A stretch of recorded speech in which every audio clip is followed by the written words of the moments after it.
Los términos económicos, las cifras, las políticas y la problemática nacional, lo que más afecta al salvadoreño, todo lo que usted desea saber acerca de la economía nacional e internacional. A continuación, en Análisis Económico Semanal de Diálogo con Ernesto López. La posibilidad de presentar una nueva propuesta por parte del Ministerio de Hacienda ha despertado ya inquietudes en diferentes sectores de la vida política, privada y también de sectores sociales, y particularmente en la Asamblea Legislativa, pues el impacto que esto tendría tanto para los actuales como para nuevos jubilados, estimados en unos 130,000 personas, estaría siendo seriamente afectado. Se trata de la posible derogación que ha sido parte del surgimiento del debate del decreto 100 aprobado en el año 2006, que permitía una pensión vitalicia para personas jubiladas y que con la reforma pasaría a calcularse según lo ahorrado en cuenta y dividido por los años que comprende ahora lo que se conoce como la expectativa de vida de los salvadoreños. La propuesta, desde luego, nuevamente, si esto se presenta, y desde luego ya queremos en este programa darle un poquito de lectura y ver las implicaciones que esto tendría, busca desahogar las finanzas públicas ante los niveles de endeudamiento alcanzados en los últimos años y que se convierte en figura de debate constante en niveles políticos y también empresariales. Por cierto, el día de ayer, Fusades dijo que de alguna manera las autoridades de Hacienda están vulnerando los fondos de pensiones por necesidades fiscales. ¿De qué se trata eso? Eso es precisamente de lo que vamos a hablar hoy en nuestro análisis económico semanal. Ellos entraron en una modalidad que les permitía que sus cuentas de ahorro previsional, los fondos de sus cuentas de ahorro previsional, pudiesen ser invertidos en la compra de certificados. Con la crisis económica del año 2008, la situación se empezó a poner gris y hasta negra en el horizonte. ¿Por qué? Porque empezaron a bajar su rentabilidad en esas cuentas. Y para todo efecto práctico, y decirlo de manera sencilla, esto se ha traducido en que sus cuentas de ahorro, que ya son pensionados, ¿verdad?, han bajado drásticamente, y ellos expresan su temor de que en unos 3 o 5 años puedan estar en aprietos para seguirles pagando la pensión que ellos gozan en la actualidad, sí, en el monto que ellos gozan. Se estima, al menos por parte del gobierno, que la deuda previsional ascendería en este momento a $22,000 millones. Entonces ese es el dato del cual partimos y por el cual estamos insistiendo en que este tema se debería de comenzar a abordar ya. Parece que el gobierno está de acuerdo. ¿Qué es lo que nos dicen los pensionados? Nuestro fondo de pensiones se nos está deteriorando cada día más porque el porcentaje de nuestros fondos cada vez es más grande, obligatoriamente para venderse, para poder comprar los certificados del Estado, y solo nos paga el 1 punto y algo por ciento. Estas 13,000 personas, ¿qué les pasaría?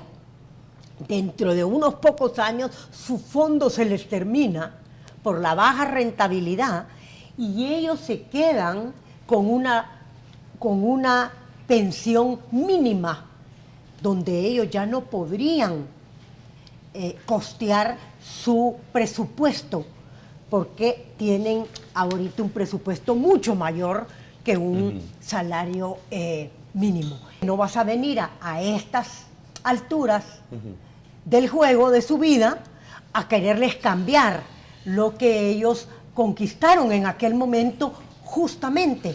Y yo quiero decirles, yo voté por aquel artículo 100, decreto 100. ¿Por qué razón? Porque había 130,000 cotizantes que cuando se pasaron al sistema nuevo, ellos quedaban con una pensión menor a la que hubieran tenido en el sistema público. Pero el sistema público en aquel momento estaba totalmente quebrado. Las reservas técnicas se habían terminado.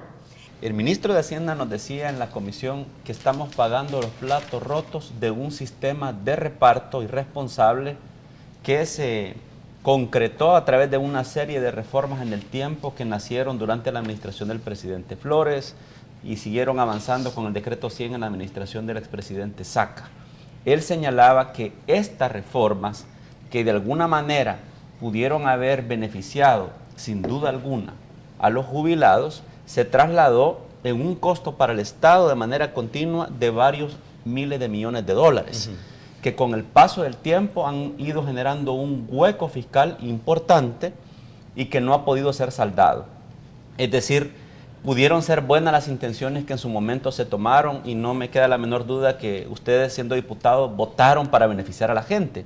El asunto es que con el paso del tiempo esto ha generado que en el año 2017 comenzarían a aparecer los primeros pensionados del nuevo sistema de administradoras de fondos de pensiones. Es decir, llegan los primeros del nuevo sistema a ventanilla a pedir su pensión. ¿Y cuál es la situación hoy día? La situación hoy día es que muy probablemente cuando esas personas lleguen a ventanilla y decir, señores, aquí vengo a reclamar el trabajo de toda mi vida, lo que le deban decir es, mire, permítame, le vamos a hacer un cálculo de qué es lo que le podríamos dar de la pensión. Y probablemente la situación actual indicaría que le darían un porcentaje muy bajo. Frente a eso, ¿qué camino es el que queda? Todos los organismos internacionales, y mis amigos técnicos lo van a corroborar, están señalando la necesidad de que El Salvador realice una reforma profunda al sistema para tratar de resolver esto. Y esto nos conduce a algunas medidas que todavía no se han anunciado formalmente, pero ya se mencionan entre corridos. ¿Qué medidas? Aumentar la edad de jubilación. Fíjate, ni más ni menos. Sí.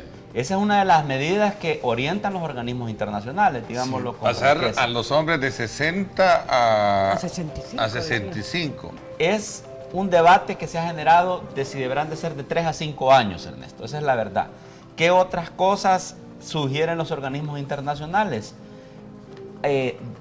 Asumir que en las pensiones se tienen que establecer impuestos. Fíjate, eso también es una situación bastante delicada porque, quieras o no, cuando hablamos ya de eso, sí, y de más si es de grabar pensiones. Cuando te jubilas ya has dado lo que tuviste que haber dado al Estado. Más de grabar pensiones ya nadie quiere asumir eso. Pero también se mencionan otras cosas. Mira, otra de las cosas que se mencionan es que hay pensiones demasiado altas. Y que esas pensiones demasiado altas tienen que sufrir alguna modificación. Como eso es polémico, pues también se menciona la necesidad de gravarlas, sobre todo las que son mayores de $2,000. Lo que se necesita aquí prácticamente es hacer dos grandes reformas. La primera es que debe dársele libertad a las AFPs dentro de los parámetros de ley, por favor. No es libertad absoluta para ir a apostar a cualquier lugar los recursos, pero que ellos deben buscar, como lo dice la misma ley, la mejor tasa de retorno, la mejor tasa de interés posible, porque eso va en beneficio del trabajador, del cotizante, del ahorrante. El mayor rendimiento posible, pero con una condicionante muy fuerte, con la menor riesgo posible también. O sea, esa es la combinación. Gane todo lo que pueda, pero no vaya a apostar a Las Vegas. A mí me encantaría que lo que dice doña Vilena se pudiera hacer. A mí me encantaría, me fascinaría que los trabajadores fueran accionistas de CEPA, Así es. ¿verdad? Y que pudiéramos tener con mayor libertad inversiones de las AFP para capitalizarlo. ¿Ah? ¿Por qué no se hace si tanto Porque es... la ley de CEPA no te lo permite, ¿verdad? Entonces, es fundamental luchar para que tengan una vejez digna y tranquila. Segunda pregunta muy importante aquí. ¿Qué razones llevan las reformas que buscan eliminar algunos de los derechos a las personas jubiladas? Algo que es inconcebible, porque no se debe ni se puede solucionar el problema fiscal a costa de los beneficios de los trabajadores que han entregado toda una vida al servicio de la nación. Creo que ahí hay que ser muy puntuales y creo que con esto ya podemos empezar a hablar ya sobre qué significa esto y cómo se puede evitar este tipo de deficiencias en una legislación cuando vemos todo apostar a dar lo mejor a los trabajadores. En este momento del sistema de pensiones requiere acciones de cirugía mayor casi inmediatas. ¿En qué sentido? Porque esa cirugía mayor me hace pensar, primero, de que tenemos que pensar qué hacer con los fondos de pensiones. Segundo, cómo fortalecer las finanzas del Estado para no estar endeudándonos para estar pagando las pensiones. Mira, implica una cirugía mayor, lo decía en sentido figurado, sí, porque y muy bueno. La realidad hoy día, y lo digo con mucha pena y dolor, es que si se enfrentara la situación del 2017 en que los primeros pensionados del nuevo sistema, las AFPs, van a reclamar su pensión, francamente hay pocos recursos para honrar ese pago. En el derecho, en el ahorro que ellos hubiesen acumulado con el paso de los años. Yo no estoy diciendo de manera caótica que el mundo se acabó, no. Estoy diciendo con mucho sentido de responsabilidad que la intervención que habría que hacer, cualquier reforma que sea, implica en este momento algo muy profundo. Esto lo tenemos que ver con muchísima responsabilidad. Y aquí hablamos nada más de lo que representa la problemática de pensiones, pero eso tiene que ir en un todo, integralmente ver el problema. Se está gastando más de lo que ingresa. Entonces, yo diría que hay que, primero lo primero. Y una de esas cosas es, pongámonos de acuerdo y apretémonos el cincho, los tres órganos de Estado, aceptando lo que decía el acuerdo de sostenibilidad fiscal, donde ponía un límite de la deuda pública. En boca del señor ministro en la Comisión de Hacienda y Especial del Presupuesto, literalmente decía, la decisión del presidente Flores le costó al país 1.640 millones de dólares. Y la decisión de Saca, dijo, fue un regalo de 6.000 millones de dólares. Sí. En esto yo no quisiera que lo veamos de manera tan dramática.